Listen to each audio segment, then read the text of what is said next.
For the Press Corps, I'm Connor D. Eskin. We interrupt this broadcast to bring you the latest news from the Siva Valley conflict. Here in the 114th conflict of the Foxhole War, it is day 494. The Warden advancement across Umbral Wildwood continues, with the northern forces having pushed past Sentry on their approach towards Thunder Row, the area south of the bulwark town of Thunderfoot. Despite what it may seem, things are not all back foot for the Colonial Legion, as they continue their assault eastward to reclaim parts of Reaver's Pass and the Fingers, lost months ago to a Warden blitz down Endless Shore. Colonials most recently captured the second Finger only 2 days ago. The Colonial holdout of Idolo was used as a launching point earlier this week to recapture the entirety of the central island of Fisherman's Row, though Wardens have been taking relics and towns since.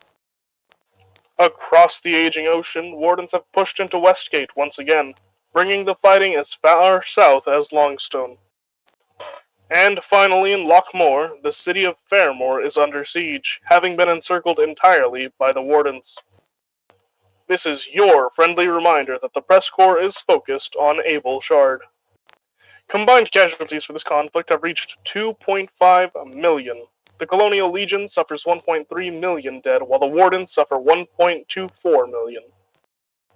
Lynn of Mercy remains the deadliest region, with 369,000 deaths that can be broken down to 204,000 dead Colonial Legionnaires and 164,000 dead Wardens. Various reports have come in from local offices across the back lines that battle tanks, such as the Lance 36 and Flood Mark II, are nearing or have completed their testing phases. These mobile battle stations may be fully operational, providing incredible firepower on the front lines as both of these vehicles fire 75mm shells at their base variants.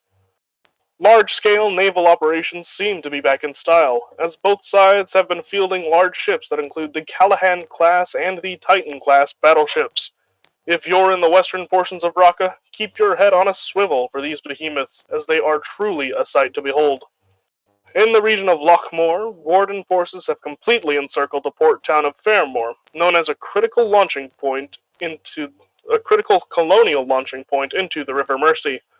Per preliminary reports, Sievish forces pushed down West March before circling around to Market Road, while frigates and even a Callahan-class battleship fired on the town of Fairmoor itself. This siege continues as of day 494. In Westgate, Colonials have lost the towns of Kingstone, Westgate Keep, and Longstone due to being unable to stop a Warden push that had been attacking the front from Faranac Coast. This marks the first time that the Western Bulwark has fallen in this war after a war long fought. The surrounding regions of Sableport and Origin can expect an increased partisan presence from here on out. In King's Cage, a large Warden operation took place on day 479, involving multiple regiments coordinating as one larger unit. The Manacle fell in the closing hours of day 485, leading to a collapse of Colonial presence in the region. However, Colonials on the eastern parts of Raqqa continue to hold strong, and have even gained some ground. In Terminus, reports have come through of multiple Warden landing operations being taken down quickly, with some Colonials believing that they have found a pattern in these attacks.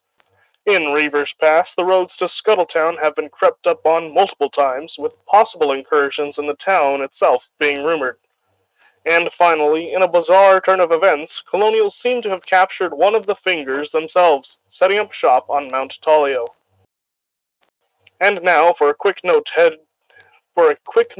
to the press desk. Wardens and Colonials have been making heavy use of Storm and Tempest cannons. If you're outside and it's clear overhead, but you hear thunder, find cover immediately. This is not official survival advice, and the Press Corps cannot be held liable for any injury or death that may occur. And now for the weather. The skies remain generally clear across the front lines, with no snow or rain being reported, but the Press Corps will update you on the latest news if we receive any. Our weather forecasts wouldn't be possible without the help of our volunteer storm chasers. If you'd like to know more about the Storm Chaser Corps, go to PressCorpsGaming.com/weather. And now for some quotes from independent radio hosts. The first one is from Colonial Legionnaire I Saw a Bear, who states, The war situation has developed, not necessarily to the Colonials' advantage. Fellow Legionnaire Real Ev Zero states, "We need more of a presence, more of a commitment. My region has been present the entire war, and we need to see more from the Colonials." "It's not over yet, but it probably will be soon. We need guns," says Legionnaire Zagubadu. And finally, Legionnaire Alex Chamberlain states, "Get better Navy. We need to be paying more attention to our Navy. It's been a very fun war, and I've had a good time, and hopefully there's been some experiences that we can learn from." This is your reminder that the Press Corps does not agree or disagree with the views of these independent hosts. And finally, this is your reminder to stay hydrated. A hydrated soldier is an alert soldier, and an alert soldier makes all the difference in the war. For the Press Corps, I'm Connor D. Eskin. The Press Corps is an all-volunteer creative collective of reporters, broadcasters, artists, and more from the MMO video game Foxhole, developed by Siege Camp.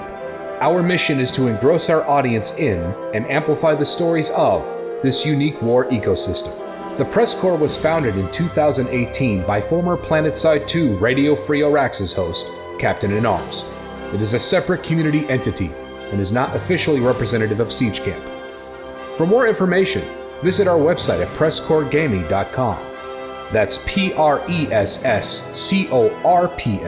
Gaming.com.